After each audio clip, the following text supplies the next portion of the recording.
The following is the preamble of the Constitution of the Commonwealth of the Bahamas, which was drafted on June 20th, 1973, and came into effect on July 10th, 1973. Whereas, 481 years ago, the rediscovery of this family of islands, rocks and keys, heralded the rebirth of the New World. And whereas the people of this family of islands, recognizing that the preservation of their freedom will be guaranteed by a national commitment to self-discipline, industry, loyalty, unity, and an abiding respect for Christian values and the rule of law.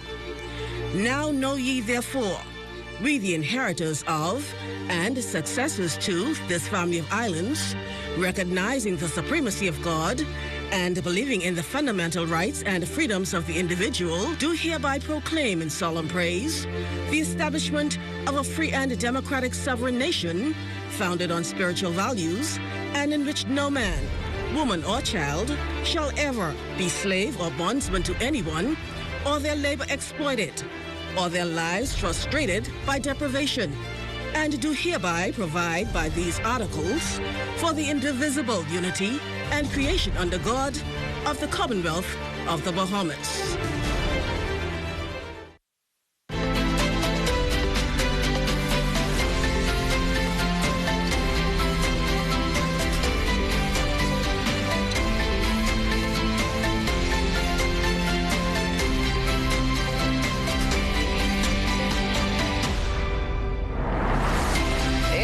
Of love. Good morning, everyone. I'm with Dawn Davis, and this is the Morning Edition. And as always, it's so great to have you in our company. Some nice weather on the outside this morning, but for more on your weather outlook for the week, here's Chief Meteorologist Basil Dean.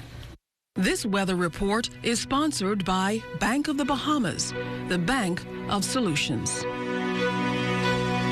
Good morning, LaDawn. We woke up to some mild temperatures this morning, but that will all change over the next few days. We'll tell you why that's going to happen later in the newscast, so stay tuned. But outside of our studios, we're under partly cloudy skies. The temperature at 73 degrees. Relative humidity, 83%. We have easterly winds at 13 miles per hour. The barometric pressure, 1,023.5 millibars. That's 30.22 inches, and the pressure is steady. Your temperatures around the islands this morning in Marshall, Babaco, it is 73. 68, we're picking up in Greenville, Quiapico, Freeport, 68 as well. We're picking up 74 in the Berry Islands, Allenstown, Bimini at 75. 75 is also in Roxanne, Eleuthera, Otterstown, Cat Island, and Stanley Key, 74 degrees. 74 in Camps Bay, St. Andres, and Fresh Creek, 75 degrees. As we take you further south, San Salvador at 75, Rim Key at 75, Georgetown, Exuma, 76 degrees. 76 also in Ragged Island, Clarencetown, Long Island, Crooked Island, Betsy Bay, and Acklands, Manchitown, Inagua at 77, and the Turks and Caicos Islands at 77 degrees as well.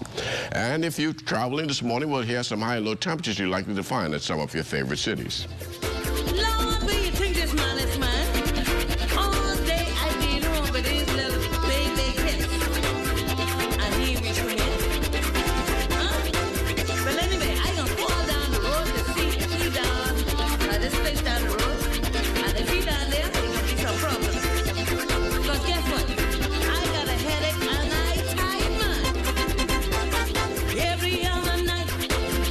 That's going to do it for your travel forecast. Now for your boating forecast for today in the Northwest Bahamas, we're going to have northeasterly east winds 15 to 20 knots, wave heights choppy at 4 to 7 feet over the ocean. So caution flags up for boaters in the Northwest Bahamas.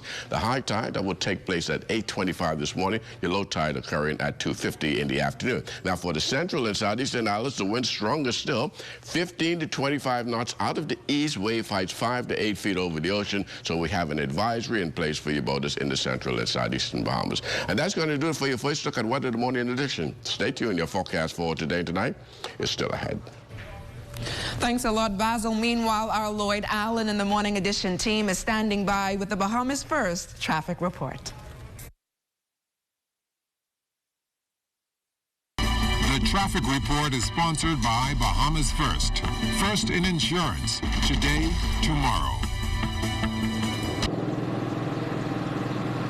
LaDawn, a very busy morning this morning. We're giving you your initial traffic report just west of Gladstone Road on Carmichael Road this morning. We've been told that a very serious traffic fatality occurred just a few hours ago where the victim involved in this incident was being chased by officers before crashing into this very pole. We're joined by Sergeant Jerron Thompson from the Royal Bahamas Police Force Traffic Division, who has the details on what may have caused this accident. Good morning to you. Good morning, Bahamas. So tell us what exactly happened this morning with this driver and this incident. Okay, sometime around 11 p.m. last night, the police got a call about a disturbance at a residence in the Golden Isles area. The police responded to that area where they met a male who was issuing threats to the residents at that location. Upon seeing the police, the male got into a vehicle, sped off, and there was a short pursuit through the Golden Isles area, and it came onto the Carmichael Road area where they traveled west, and as you can see where he would have crashed into the slump hole here, he crashed into some trees, and his final rest came against a dump truck. When he collided with the vehicle burst into flames. Fire services were called, and they extinguished the flames, but it was too late for that individual. We believe that this male, the child remains of this male. We don't have an exact identification for this person as yet, and identification is going to be very difficult. So we are asking members of the public who may know this person to come forward so we could get his relatives in, so we could get DNA from those persons, because that is the only way identification is going to be possible. We can have to compare their DNA to tissue muscle from his child remains in order for burial to occur. Now, of course, we've been told by utility companies that repairs are ongoing and will be ongoing until about 12 midday as they're repairing fiber optic cables. Officer Thompson, tell us, was it just one person involved? And tell us about this level of speed. Well, as you can see, it was one person, one male that we found inside the car. But as you can see from the results of the accident, speed was a major factor. It's a very high rate of speed to cause all this damage. So speed was indeed a factor. So, of course, at this time, can you speak to the flow of traffic in this area? Can motorists still make their way through this area without any interruption? Yes, I believe the only interruption we'll have is when BEC comes here, or BPL, comes here to repair this lamp pole. But it's mostly off the road, so it shouldn't be a major issue as it relates to traffic flow.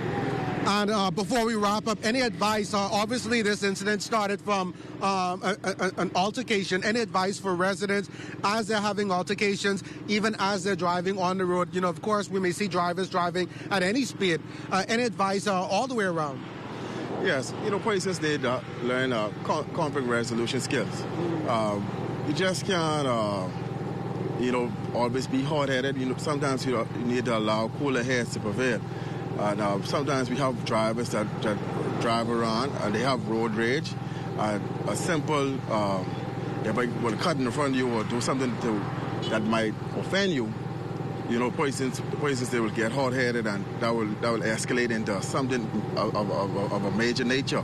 So we need persons to learn conflict resolution skills, and just be reminded that death is real. The Bahamas Department of Corrections is real.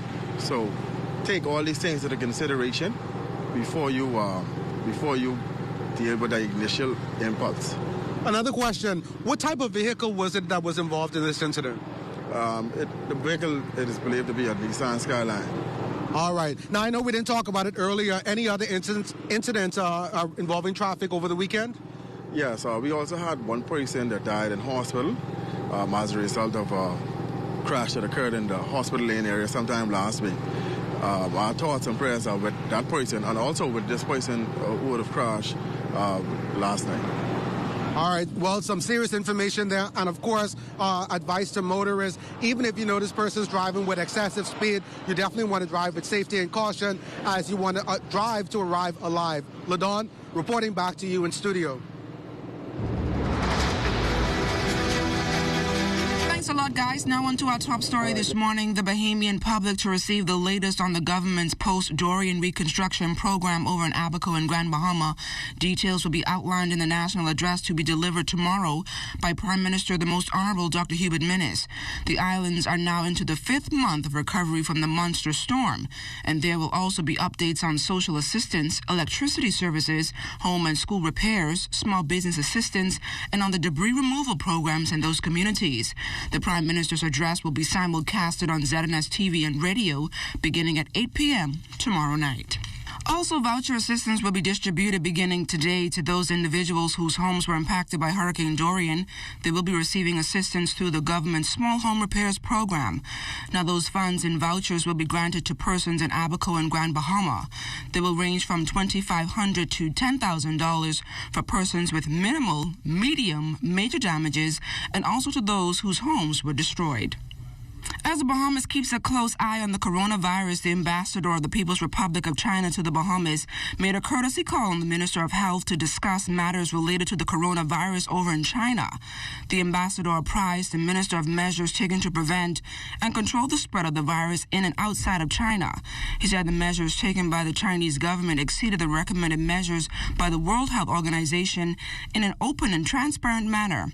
It was also pointed out that one of the 650 Bahamians residing in China, 5 are in Yuan City, and they are being monitored by the Chinese and the Bahamian embassy. They're all encouraged to remain at home to prevent the risk of the infection. The Royal Bahamas Defense Force is focusing on broadening the scope of its surveillance with several tools, including its new drone technology. Acting Commander Raymond King says this will help to multiply the force's capabilities. The coastal radar on Inagua is serving a useful purpose, very useful purpose, but that too has its limitation. That's why we're seeking to incorporate the use of the drones. The drones could give us 3 times as much coverage, and then we could operate the drones from the vessels as well. And those persons will take evasive action. That is why one of our overarching strategic objectives is to have a multi-layered security posture, which would include the decentralization of our vessels, our aircraft, the coastal radars, as well as the drones, and we have the automatic identification system. We have that incorporated in the coastal system, and to use the drones from the vessels themselves. And so you have overlapping concentric circles, which should cover and alert us to any vessel that may be coming into the Bahamian waters in our archipelago. Acting Commander King also addressed the challenges being faced by one of our closest neighbors with border patrols and how the defense is looking to assist. We could see on the efforts on the posture that we've maintained, more likely has an adverse effect on Turks and Caicos, because they have arrested in excess of over 400, at least almost 4 vessels. The Coast Guard intercepted one recently. It seems to be now they're heading towards TCI because of what we've done. But we're seeking to strengthen our relationship with Turks and Caicos. We have a comprehensive maritime agreement that we're seeking to conclude, whereby we could employ them as ship riders on board our vessels and to dedicate an asset to assist them in the fight, because they're being completely overwhelmed at this time. And still to come, the latest on the Marijuana Commission as it works continue nationwide.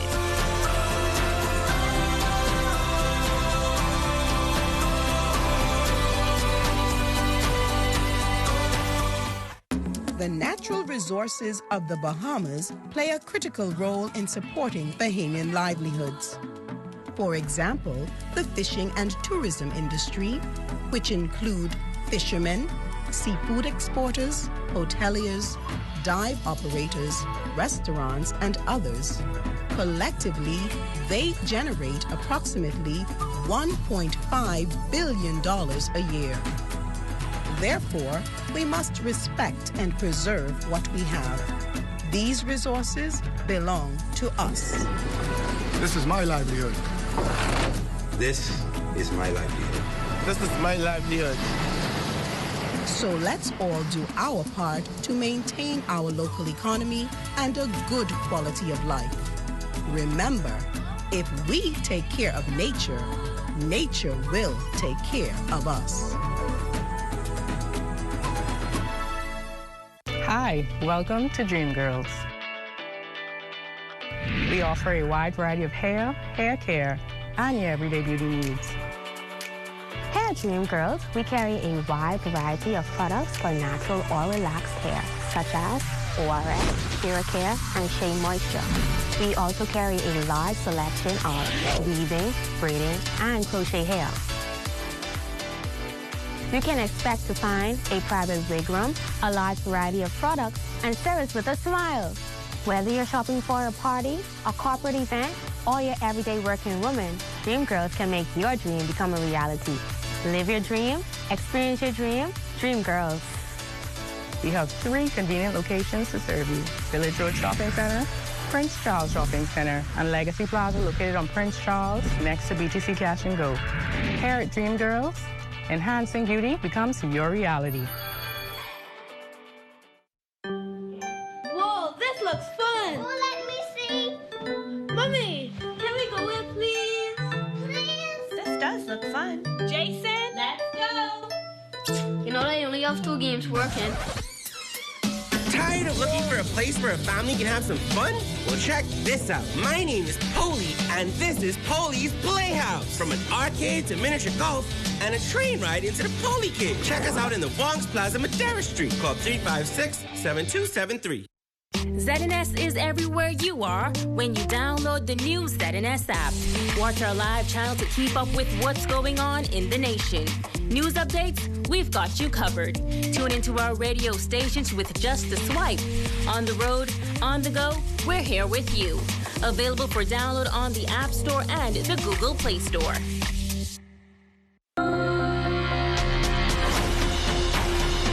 Welcome back to the Morning Edition. The report by the Bahamas National Commission on Marijuana, now tabled in Parliament.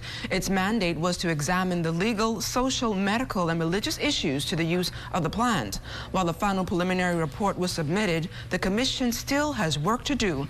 Here's Makushla Pinda with more. Well, thank you, LaDawn. As you said, the Commission has quite a bit to do. In studio with us is co-chair of the Marijuana Commission, Quinn McCartney. Mr. McCartney, welcome to the Morning Edition. Thank you very much. It's a pleasure to be here. Now, so far you've presented what's termed the final preliminary report over to the government. How satisfied is the Commission with the work carried out in that report? I think all things considered, we are pretty satisfied with the results that we've produced so far. As you indicated, it's a preliminary report, which means that there's more work to be done. And so hopefully in the next few months, we'll have the final report, which will have all our comprehensive review of the situation and recommendations to the government. Now, I know you missed the initial deadline. How much of a stretch was it to meet the other deadline imposed by the government? It was a challenge. I mean, I will admit that all of the commissioners are full-time working persons who did this on the side, and so there were things that we needed to do that time did not allow us to do as comprehensively as we would have liked. We had a secretary that was assisting us, but of course with these issues there's so much information that we had to research, look at, and get our views on, and so it was a little bit challenging. But you know, we were glad that we were able to at least submit the preliminary report when we did. Now, tell us some more about that information that you had to compile. I know you visited a number of countries to get their stake or their input on how their marijuana industry is coming along. Right. Well, so as part of our process, we visited Jamaica. And we visited Jamaica in October of last year. Jamaica is one of the first countries within the region that legalized or made amendments to their laws.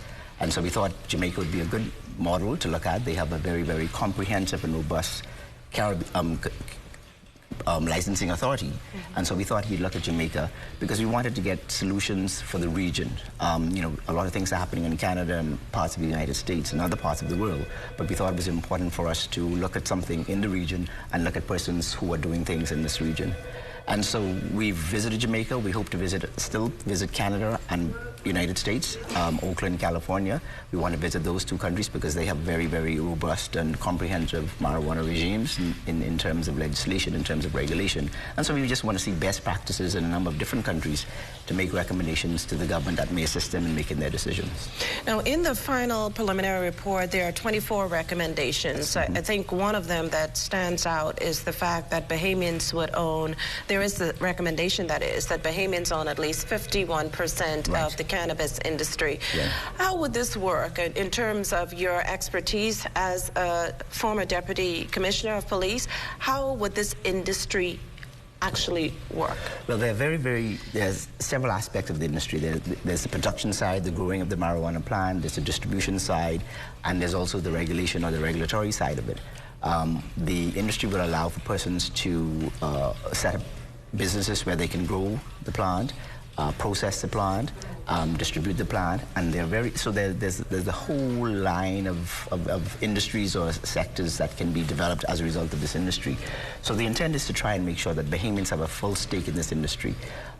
You know, we're not sure how the legislation will go in terms of how government can ensure that this can happen, but our recommendation is that we make it an industry where Bahamians benefit if this is the direction that the government wants to take. Now, you note that one part of the industry, of course, would be growing it. With this, do you foresee this, the growth of the actual substance taking place on one specific island, throughout the country? Has that been discussed as yet?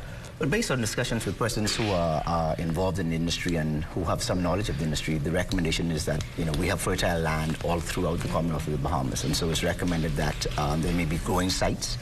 One of the things, too, is if we look at the industrial hemp industry, which is different from the medical or the recreational use, if that's the direction the government takes, is that they have to be separated by quite a distance, because the hemp industry, or the marijuana plants used in the hemp industry, they have a lower content of tetrahydrocannabinol, or the THC. But the problem is that that strain is very dominant, so if it's too close to the ones that are being used for medical marijuana, that could contaminate and then overtake the production of the type that is best for medical marijuana.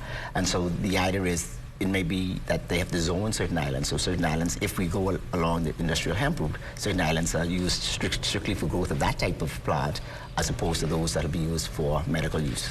Now, I know the next step for the Commission is to conduct a survey. Yes. Who are the target areas for the survey in terms of demographics, age groups? Are we going throughout the entire country, or we're sticking to just specific family islands? No, we're hoping to go throughout the Commonwealth of the Bahamas. We want to get the views from a cross-section. I know a lot of things that we do are Nassau-centric or New Providence-centric, but we want to try and get the views of as many people across the length and breadth of the Bahamas. It's unfortunate that Abaco and Grand Bahama may not have the population centers that they had prior to Dorian, but we still believe that there's sufficient persons on those islands who may be able to give us some feedback and share their views. So we want to hear from everyone, the old, the young, the middle-aged, whatever. So just to get an idea, the feel for what Bahamians think about this issue. I know when I came into this as a part of the Commission, you know, with my science background, my law enforcement background, I had one sort of, or two views of it. But having been part of this commission and learning so much more, I think Bahamians need to be educated a lot more about this industry, and hopefully they can make informed decisions that will help and that the government make the best decisions in the best interest of the Bahamas. And again, I stress that, you know, people have been talking about we're behind everybody else, we're behind the 8 ball. But I believe whatever solution the government decides to go with, I think it has to be in the best interest of all Bahamians, and not just a small few or just to satisfy a particular demographic. Would you say then that the research you've done has made a believer of you in terms of the use of small amounts of marijuana, or decriminalizing marijuana? Let's just put it like that. It's certainly changed my views in certain respects, but I think, again, it has to be heavily regulated. You know, what I've seen from the forensic science side of it, from law enforcement side of it, I don't think it should be a free-for-all. I think it should be heavily regulated. I certainly support the use of marijuana in medicine. I think I've seen enough research that has convinced me that it has some medical benefits. But again, it has to be regulated properly controlled so that everybody, it's not abused or taken advantage of, but persons use it for the right reasons and hopefully benefit from it. Now, considering the fact that the survey would be throughout the country, do you think you would need more manpower? And how long do you anticipate the survey actually taking before? Well, we've spoken to 2 different groups, and the time frame for them to actually collect the data was between 4 to 6 weeks. So we will not be collecting the information. We'll either use, you know, a group or a body of government or a private sector who are familiar with this and know the process. And so we will allow them to do the job. They will then get the results, collate the results, analyze the results, and then we will make some recommendations based on the results that we get. So we won't be doing the work, but we'll be contracting or subcontracting it out. But that survey, I mean, in terms of formulating the questions in that survey, has that taken place? Has that been done yet? Yes, so we've drafted the questions. We've drafted the information that we need to get from the members of the public. We actually meet this evening, and so hopefully we will finalize that survey, and then the process will start shortly thereafter. And when do you see the commission, if all goes as planned, actually submitting a final report to the government with all the information from the survey and everything needed? I smile because, you know, our deadlines have not been met on many occasions, so I would not like to give a specific deadline, but we are saying that hopefully we're trying to finish off within the next few months. We want to get this back to the government. They're anxious to get it. The Bahamian people, I think, are anxious to see what the final recommendations are, to see what the direction of the government will be. And so we're going to try and do it as quickly as possible, but we want to do it as comprehensively as possible so that we give the best advice to the government in this very, very controversial, challenging, interesting topic. Well, once again, that's Quinn McCartney, co-chair of the Bahamas National Marijuana Commission. Mr. McCartney, thanks so much for joining us on the Morning Edition. Thanks for having us there this morning. Thank you very much. Back to you. Thanks a lot, Makushla. Well, we are into the second month of 2020, and many may have lost sight of their plans to provide a saving initiative. Jimonita Swain speaks with securities trader with Royal Fidelity, Quentin Gibson, about the importance of budgeting or securing a second income to get you back on track. First thing people want to do is start tracking their expenses. Now, tracking your expenses doesn't necessarily help you to save, but it can show you where you can cut back so that you can save. So that's the first thing everyone wants to do. Start the year off fresh and start tracking your expenses. If you don't know that you're spending $300 on food every month, you can't cut it back to $150 because you don't even know it's going there. Securities trader with Royal Fidelity, Quentin Gibson, says accounting for your expenses is important. Finding a second source of income is also key. Maybe you have a talent that you can monetize, pick up a second job, get some overtime. It's a lot of different ways you can make money there. That's the first thing. I like to tell people to break that income down into percentages. What I mean by that is when you get paid, you allocate at least 10% towards savings, and then you decide what your bills are. You allocate a percentage there, and then whatever remains from there you can decide as entertainment. He says persons should aim to save about 10% of their income, but he notes some people are bogged down in loans. Well, the first thing you want to do is explore your options a bit. Consolidating definitely helps, especially if you have loans split out a lot of different places. Trying to consolidate one place, negotiating a better rate, that's going to help you in the long run, maybe extending the term on it. Looking at ways to, I think you should start saving before you start to invest, but looking for ways that, if you have income, try to find an avenue that you can invest there and have a bit of a quick return on your investment there. And with Valentine's Day coming up, he encourages persons not to lose sight of plans to save or cut cost. Not everything has to have monetary value. People appreciate sentimental things. If you decide to go and you pick some roses, pick some flowers, take them go on the beach, go for a walk, make dinner at home, light some candles, set the mood. You don't have to actually go out and enjoy yourself. Money doesn't always have to be spent for you to make someone feel special. So get creative this Valentine's. Don't get fancy. Jimonita Swain, ZNS Network News. Thanks a lot, Jimonita. Also this morning, vendors on Fort Charlotte say a major decline in business and the upkeep of the makeshift stalls have crippled their bottom lines, and they're unable to meet their obligations. However, they're calling on the relevant authorities to not turn their cries on deaf ears and address the issue. We go home with nothing, but sometimes we make a little something to pay something on our bills. Laverne Ferguson is one of many straw vendors stationed at the Fort Charlotte touristic attraction selling T-shirts, store wares, and other Bahamian items. But she claims they are unable to make an honest living due to fierce competition and what she calls a dent in the economy. She says the insufficient flow of tourists flocking to the area to purchase souvenirs for keepsakes and to take back home to family and friends have dwindled for a number of reasons. However, Ferguson remains hopeful that business would pick up pretty soon. I was out here 20-something years now, and the tours that really comes up for help us out is the leisure tour buses, and that's how we make it. We have to pay national insurance. They don't care if we make the money to pay it, but they will just penalize us if we don't.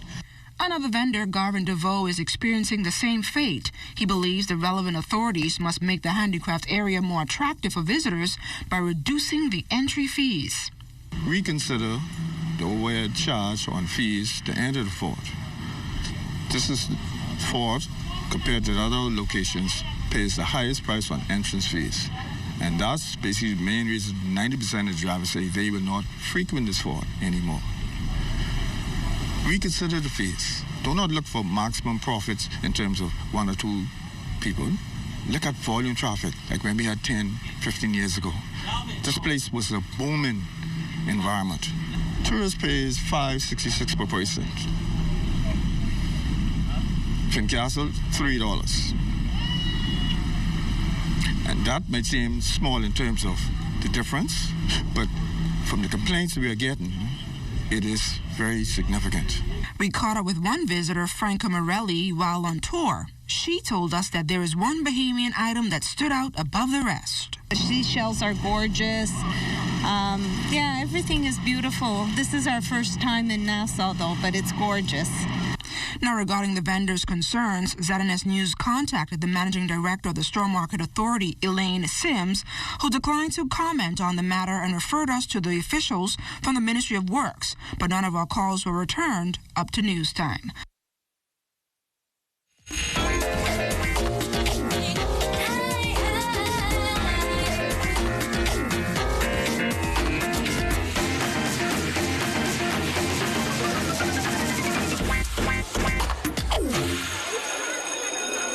Well, if you're in business or creating that special savings plan, education remains a key requirement. The Ministry of Education has mounted its virtual learning process to assist students across this country. Now, in our education segment, the Deputy Director of Education, Julian Anderson, joins us in studio this morning. Good morning, Mr. Anderson. Welcome to the Morning Edition. Good morning, LaDawn. Good morning, Bahamas. So, Mr. Anderson, talk to us a little bit about talk to us a little bit more about technology for this new virtual education initiative. Well, first, let's establish the premise by which we gave birth to our technology upgrade. The Sustainable Development Goal number 4, Part A, seeks to ensure inclusive and equitable quality education within our schools. And so we thought how best to address this. And so technology was decided as the medium to address this, thing that we are an archipelago. And so we decided in 2018 to embark on a multi-million-dollar project called the One Network Project. This seeks, first of all, to upgrade the technology in our schools so that we can have a robust fiber connectivity in our schools from DSL to fiber. And then while doing this, we sought to disseminate or deploy equipment in the schools, tablets in the schools from preschool to grade 6. That's our first phase. We also seek to have an EMIS in our schools, which is an Educational Management Information System. And just recently, Hurricane Dorian taught us how important an educational management system is. And then we have the virtual platform, or e-learning, which seeks to address 2 concerns: access to quality education, and also everybody realized that we have a teacher shortage. And so the question came about, should our students in Auckland, Mayaguana, and those far-flung islands be disenfranchised by education and not have the same quality of education as students in New Providence, Grand Bahama, or any island for that matter? So we sought to address our teaching shortage with the virtual school platform. How effective can you say the virtual learning exercise has been in our public schools? Right now it's in the pilot stage, but we have thousands of children online. We have several virtual schools that we have launched, one at LRS. We have the one-on-one. As you're aware, we had a press conference recently speaking about that, where BTC Cable and Wireless and Sandals partnered to help the displaced students of Grand Bahama and Abaco. What are some of the main areas or key areas the ministry is focusing on for this initiative? Well, for this initiative, in terms of the technology upgrade, is first to improve the connectivity from DSL to fiber. Also, we want to create smart schools. By that, we want to have every student, every teacher in our school have a tablet or some type of device. I know you touched on it earlier, but how are Family Island students benefiting from this initiative? Well, Family Island students will benefit the most from this because, as we stated earlier, we want to have access to equitable and quality education. And so that means that a child in Acklands, if they want to sit a BGCSE exam, say for instance in chemistry, they will now be able to do that because they can now connect via a virtual learning platform to be able to get instruction. And what are the ministry's plans, I guess, to expand the program, I guess, moving forward? Yes, we intend to have all of our schools upgraded to fiber. We intend to have virtual classrooms in all of our schools in the near future. And how can corporate Bahamas and or the public assist in this venture? Well, we could never get enough, and money drives what we do. And so we ask corporate Bahamas to partner with us, either by donations of tablets. We have a requirement of tablets and desktops that we would like to. If you want to help the Ministry of Education, you can donate funds, or you can donate devices. Anderson, thank you so much for joining us here on the Morning Edition, and best of luck to the ministry as they continue to embark on this virtual education initiative. Thank you so much. Thank you. Stay close. We've got more right after this. You're watching the Morning Edition.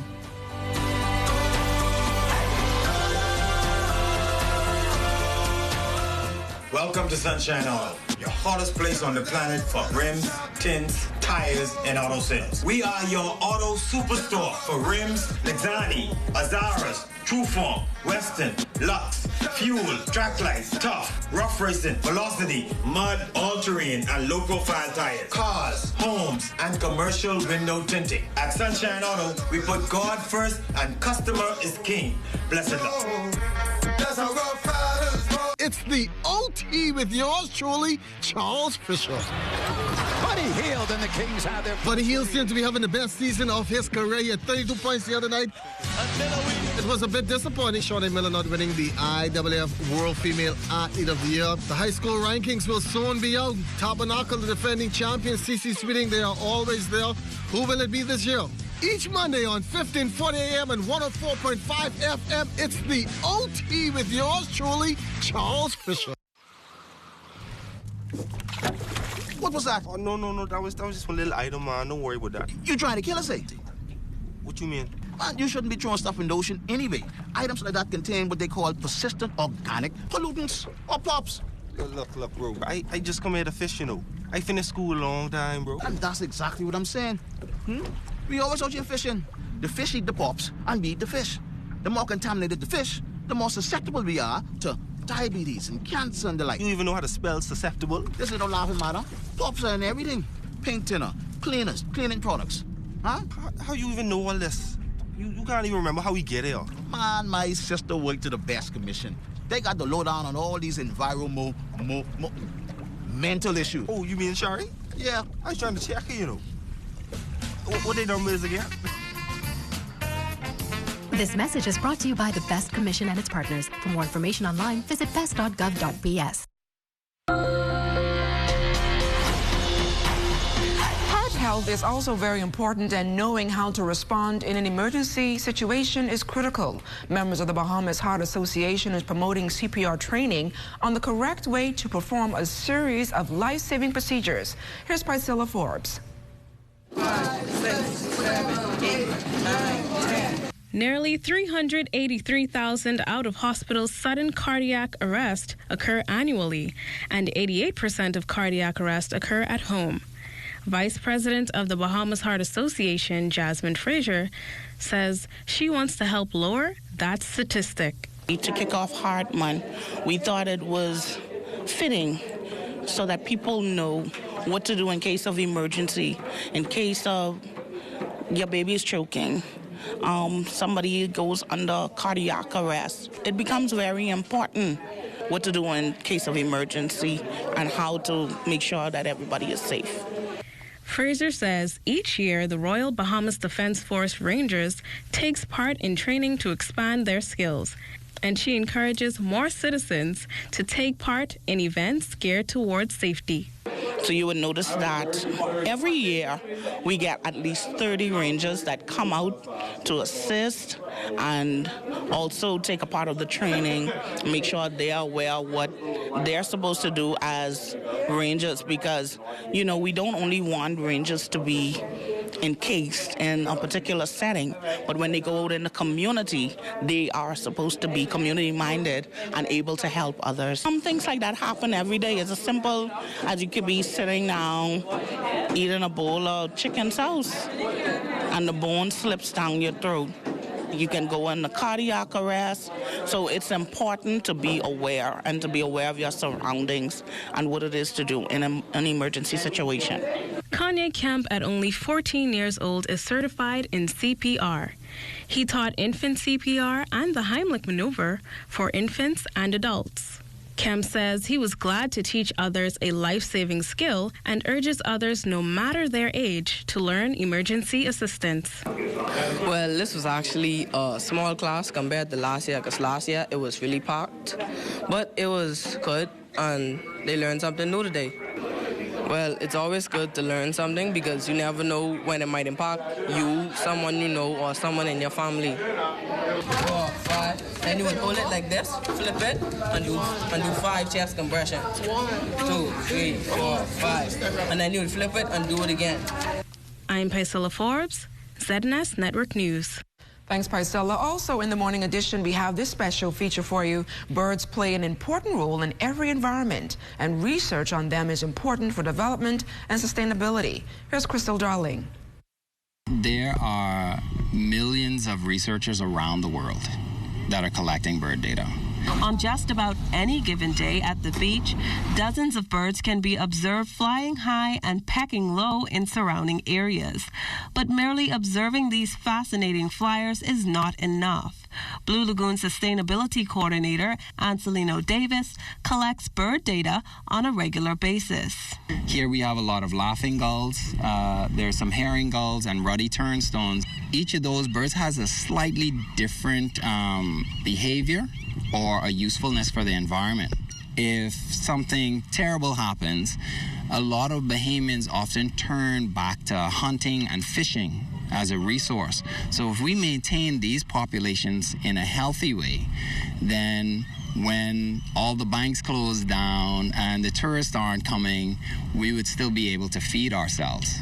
Birds contribute to the overall environment in many ways, including making sure populations of other species stay in check and assisting in waste management. Some birds are actually prey species for other organisms. So some of the organisms that we like eat the smaller birds that maybe we don't care so much about.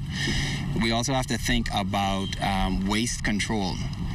Imagine what would happen if there were no gulls to eat any of the fish pieces that the fishermen are tossing away. Birds also move a lot of nutrients around, so the fish products, there's so much concentrated here, but the birds then eat that and they go someplace else to drop their feces, and that helps plants to grow in a different area. And although international assistance for bird research is helpful, additional local initiatives can increase the impact. Having Bahamians in country that can collect this data, that way not only will the science be better, because you will have people in country collecting the science instead of, 3 weeks a year, a researcher comes down and they say this is how the entire Bahamas is. You have a local Bahamian that, like myself, that's collecting bird data every day.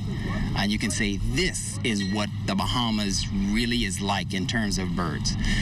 Crystal Darling, ZNS Network News. Thanks a lot, Crystal. And tourism remains a multi-billion-dollar industry, and companies like TripAdvisor are paving the way for small-town businesses to put their best foot, or in this case, wheels forward.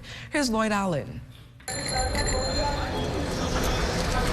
So visiting Nassau is more than just visiting a city in the Caribbean. For many tourists, it's about rediscovering history one moment at a time.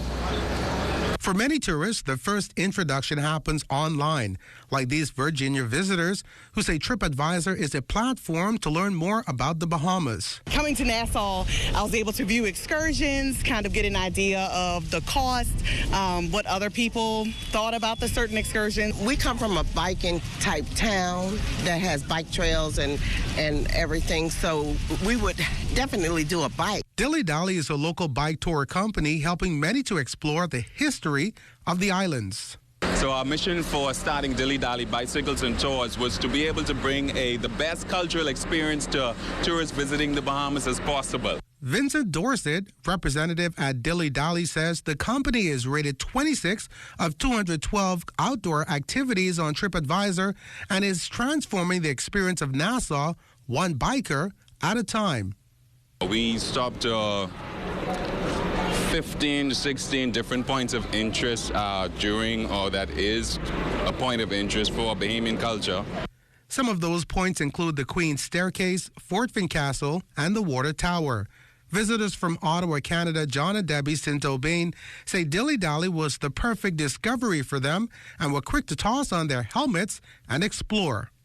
I'm open. I'm not sure what I'm going to be seeing. Like, I know it's a place for sun and beaches. I want to go explore some of the beautiful houses. Don't be scared. Rent a bike. Have fun. It's the best way to go. TripAdvisor.com is an online travel company that operates a global platform with user-generated content, price comparison tools, and online representatives for transportation, lodging, and travel experiences. The site is serving as the perfect connection between visitors and experiences.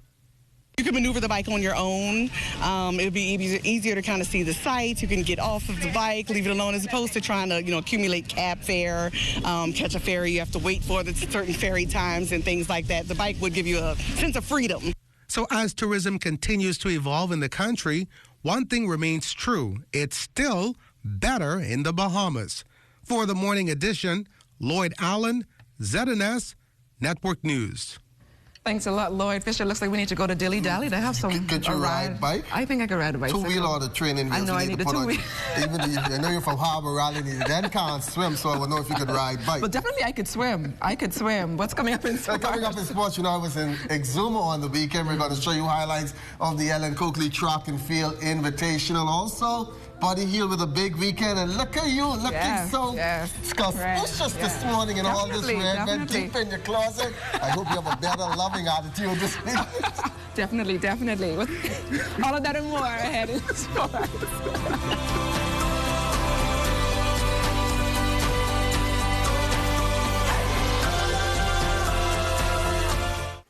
I am Kendall Smith, and I'm a pig farmer.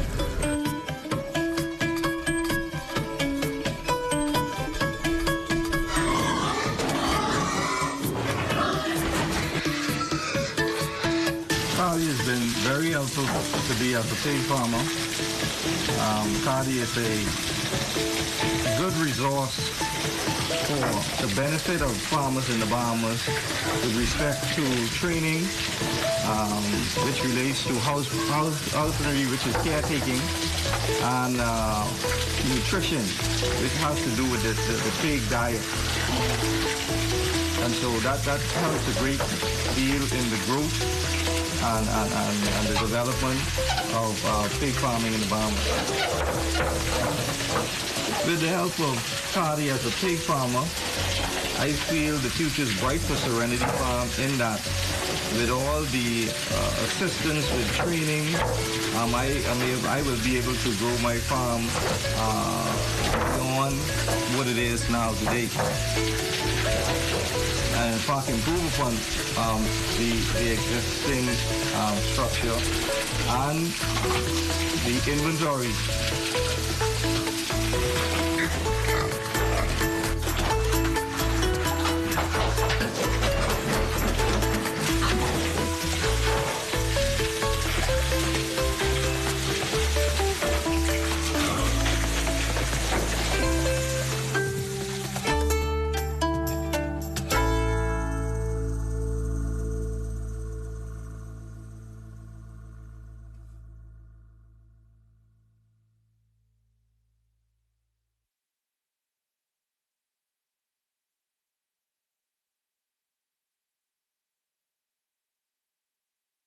Every dream needs a gentle push.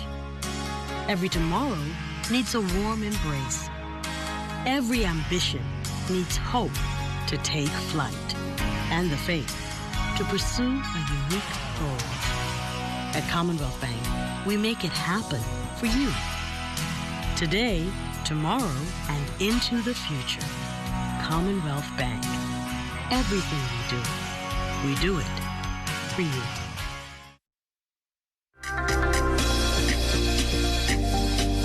Good morning once again, everybody. Hope you had a great weekend. Well, despite being relegated to coming off the bench, Buddy Hield proving he is still the best player on the Sacramento Kings. Buddy had 31 points Saturday on 9 for 10 shooting from three-point range, becoming the fastest player in NBA history to reach 800 for their career. It took the sharpshooter from the Rocks and Grand Bahama 296 games, which breaks Golden State's Warriors Stephen Curry previous mark of 305 since entering the league in 2006, has a career of 41% from behind the three-point wall. And it was just a warm-up for the All-Star festivities this coming weekend in Chicago, where he will compete in the three-point competition. Buddy was shooting from all over the court. He also hit one from way down in West End. Thank God for the opportunity, man. Where I came from, man, you never paint a picture like this. I'll be the first one, fastest to get there. But like I say, I'm blessed. God has blessed me so tremendously, so much. I can't thank him so much. And like I say, stay humble and keep working, and on to the next game for sure. I just think that I'm more locked in, and I just shooting, playing confident. Whatever shot I got, I'm taking it. I'm trying to take the most efficient one I can take. The Ellen Coakley Track and Field Invitational held on the weekend. They called it the Onion Bowl in Exuma. That's where it was held. 13 schools taking part, including a very talented bunch out of Long Island and a few athletes here from in the capital. It is the longest running Island meet, started some 44 years ago, but has not been in effect for the last few years, and they're trying to get it back up to par. Head coach Antonio Saunders, he was happy to get the meet back on track and also for the support. I would say this meet went very well. The anticipation and the expectation that we had with reference to the meet, I think we exceeded that with this first year of bringing it back. We had some world-class junior athletes here. We had our terrific gold medalist last year from the under-17 division, Wendell Miller. He came out, was a great sport to everybody. And we have other young kids that are actually up and coming that look really good. It's a great place to see raw talent. You don't get them refined, but you get that good raw talent while here. Exposure is the biggest thing. With us being in the Family Islands, we're so limited in what we can do. But a meet like this, us doing it home, and we have islands from Nassau, and we have Long Island coming in, it gives our kids the confidence, because when you go to Nassau, we sometimes get swallowed up not being that island school or not being there in the midst of it all. So while here, we get to be highlighted, to be the feature, and actually have a chance to mingle with other athletes. Now, Exuma was busy this week as a record 15 boats hoisted their sails in the Farmers Key Class C Regatta. Not the best of weather conditions, as some races had to be cut short. Local boat and veteran skipper Buzzy rolled aboard Miss Rory, testing his new sloop and making a statement. I'm proud of how the boat's sailing, we need a next sail again, one more sail, and I think we'll be in top shape for Georgetown Regatta. My son, he won the first race in Mulredge, he's only 15 years old, and I think he's doing well. So they had a bad start in the last race, and they fall sixth, and that knocked them out of the top position, just to compete, it's great. Taking in the island life and viewing the races and scenery was the Honorable Michael Pintard, Minister responsible for regattas, who was looking forward to a great 2020 of sailing. This is an incredible environment. The stage for this regatta is absolutely excellent. As you can tell, persons have come from throughout the Bahamas and, of course, internationally to attend this regatta. So I think we're beginning the year on an extremely high note. And Farmers Key has obviously continued to build a strong brand for regatta. We have 6 additional boats this year participating in this regatta. The ministry was happy to allocate the additional funding because we believe that what regatta, what sloop sailing, what sailing in general does for the various islands from north to south in the Bahamas is incredible in terms of nation building. And clearly, we have widespread support. So I'm elated. That's going to do it for sports, but it's a Monday, and you know what that means. It's time for the OT this morning on 1540 AM, 104.5 FM, and also on the ZNet television network. The OT at 9 o'clock. We'll be talking softball, ECAS, much more on softball, the state of softball in the 242. My guest will be particularly looking forward to a big tournament that's coming up this year. Also some appointments for the Bahamas in that division of the ECAS. So stay tuned to the OT on 1540 AM, 104.5 FM, and also on the ZNES television network. And 1 week ago, 1 week from today, it is the start, of the Hugh Campbell basketball tournament. And this week, the private school basketball championship that tips off this afternoon over there at Loyola Hall. The government schools will go on Tuesday, so it's going to be a busy end of the month for February. So stay tuned to ZNet Total Sports. We'll have you covered with all the ball bouncing from here to there. And LaDawn will be coming right back in that, what's that word I used, Dennis? Skapushkas looking red dress.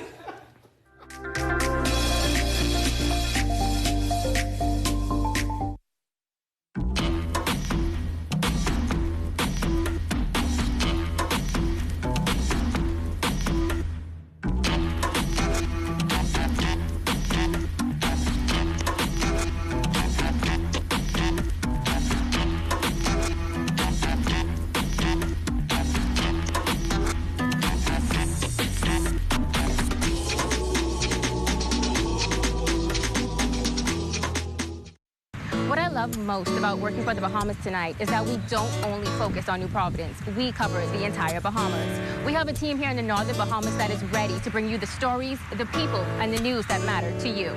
From point A to Z, from covering hurricanes to elections and everything in between.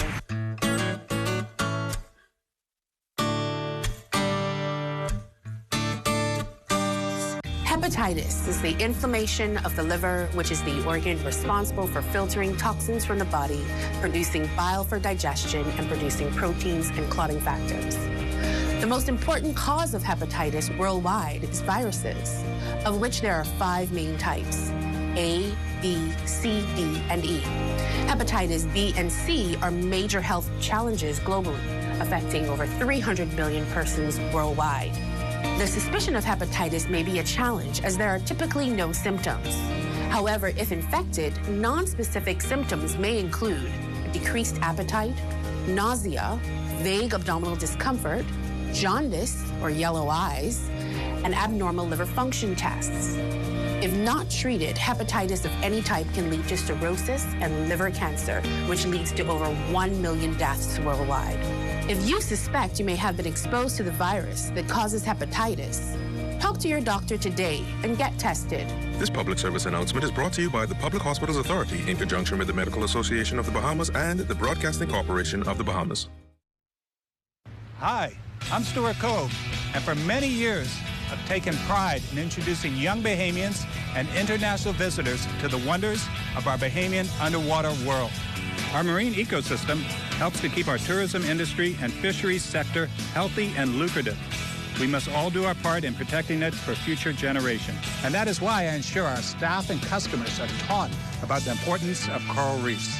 I do this and more to protect our underwater life because I care. Do you? In our final look at weather, we have a warm front backing up over the northwest Bahamas, and that will provide some clouds over the capital during the morning hours, possibly a brief shower or two, but that will give way in the afternoon as the sun will come out. Also, the winds are expected to die down tonight as well, and that will all pave the way for a frontal system, not yet on our map, but it will be making its way into the eastern Gulf of Mexico by Friday, and over the weekend, we're looking for some very, very windy conditions. Our forecast for today calls for partly sunny and breezy. breezy, but that will change later on tonight. Your high temperature reaching 82 degrees, and tonight we are looking at mainly clear skies, a temperature of 72 degrees, and your extended weather forecast over the next 7 days. Beautiful weather heading into Thursday, but come Friday late, we expect some clouds to roll in during the evening hours. A couple of showers behind that. A front will go through, and we will see some cloudy conditions on Saturday. The winds will pick up tremendously on Saturday. We're looking at 20 to 30 knots, gusting in excess of gale force at times. So for those regattas on the weekend, looks as though there's going to be a problem with those winds. So do prepare yourself accordingly. But once again, today we're looking at temperatures in the low 80s, warming up ahead of that front, which we said we'll get in here late on Friday. LaDawn? Thanks a lot, Basil. Some great weather there. And that does it for us this morning. For the entire Morning Edition team, I'm LaDawn Davis. Make it a great day, everyone.